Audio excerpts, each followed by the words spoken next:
L'Exode, chapitre 37. Betsaléel fit l'arche de bois d'acacia. Sa longueur était de 2 coudées et demie, sa largeur d'1 coudée et demie, et sa hauteur d'1 coudée et demie. Il la couvrit d'or pur, en dedans et en dehors, et il y fit une bordure d'or tout autour. Il fondit pour elle 4 anneaux d'or, qu'il mit à ses 4 coins, 2 anneaux d'un côté et 2 anneaux de l'autre côté. Il fit des barres de bois d'acacia et les couvrit d'or. Il passa les barres dans les anneaux sur les côtés de l'arche pour porter l'arche. Il fit un propitiatoire d'or pur. Sa longueur était de 2 coudées et demie et sa largeur d'1 coudée et demie. Il fit 2 chérubins d'or.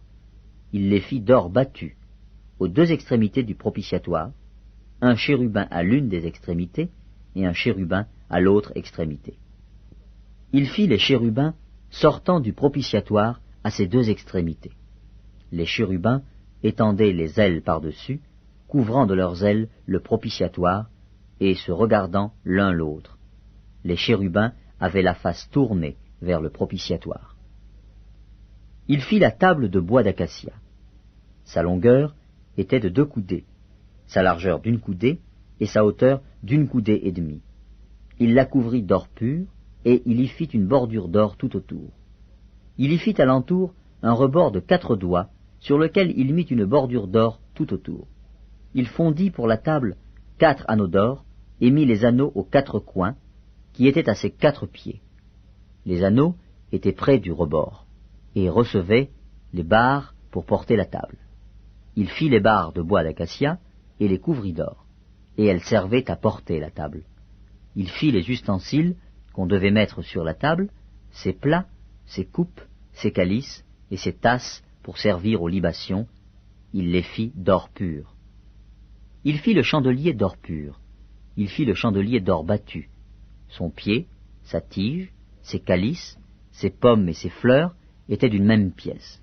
6 branches sortaient de ses côtés, 3 branches du chandelier de l'un des côtés et 3 branches du chandelier de l'autre côté. Il y avait sur une branche 3 calices en forme d'amande, avec pommes et fleurs, et sur une autre branche 3 calices en forme d'amande, avec pommes et fleurs. Il en était de même pour les 6 branches sortant du chandelier. À la tige du chandelier, il y avait 4 calices en forme d'amande, avec leurs pommes et leurs fleurs. Il y avait une pomme sous 2 des branches sortant du chandelier, une pomme sous 2 autres branches, et une pomme sous 2 autres branches. Il en était de même pour les 6 branches sortant du chandelier. Les pommes et les branches du chandelier étaient d'une même pièce. Il était tout entier d'or battu, d'or pur. Il fit ses 7 lampes, ses mouchettes et ses vases à cendre d'or pur. Il employa un talent d'or pur pour faire le chandelier avec tous ses ustensiles. Il fit l'autel des parfums de bois d'acacia. Sa longueur était d'1 coudée et sa largeur d'1 coudée. Il était carré, et sa hauteur était de 2 coudées. Des cornes sortaient de l'autel. Il le couvrit d'or pur, le dessus, les côtés tout autour, et les cornes, et il y fit une bordure d'or tout autour. Il fit au-dessous de la bordure 2 anneaux d'or aux 2 côtés. Il en mit aux 2 côtés pour recevoir les barres qui servaient à le porter. Il fit des barres de bois d'acacia et les couvrit d'or. Il fit l'huile pour l'onction sainte et le parfum odoriférant, pur, composé selon l'art du parfumeur.